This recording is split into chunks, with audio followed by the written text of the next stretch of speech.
یہ ایک تاریک اور خوفناک رات تھی جب میں نے اپنے آپ کو آدھی رات کے وقت ایک لاوارث قبرستان کے باہر کھڑا پایا۔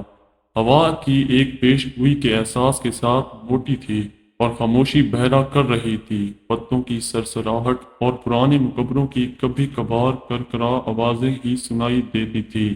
جب میں نے اندر پہلا قدم اٹھایا تو میں اپنی گردن کے پچھلے حصے کے بالوں کو سرے پر کھڑے محسوس کر سکتا تھا۔ قبرستان بہت زیادہ پروان چڑھا ہوا تھا اور نظر انداز کیا گیا تھا۔ لمبے لمبے گھاس اور گھاس نے زیادہ تر پلاٹوں کو ڈھانپ رکھا تھا۔ پرانے سر کے پتھر اور مجسمے کئی اور مٹی سے ڈھکے ہوئے تھے اور ان میں سے بہت سے ٹکڑے ٹکڑے ہو گئے تھے۔ جیسے جیسے میں قبرستان میں گہرا ہوا، میں اس احساس کو نہیں جھٹک سکا کہ مجھے دیکھا جا رہا ہے۔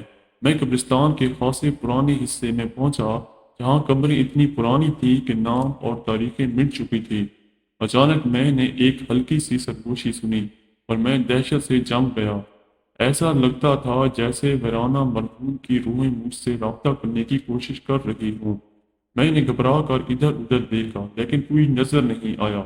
چلتے چلتے میں نے کچھ دیکھا جس سے میرا خون ٹھنڈا ہو گیا۔ دور میں نے دیکھا کہ قبروں کے درمیان ایک شخص کھڑا ہے۔ کسی بھی خصوصیت کو بنانا مشکل تھا لیکن ایسا صرف لگتا تھا۔ امید ہے آپ کو یہ کہانی پسند آئی ہوگی۔ اگر کہانی پسند آئی تو ویڈیو کو لائک کر دیں اور چینل کو بھی سبسکرائب کر دیں۔ اللہ حافظ۔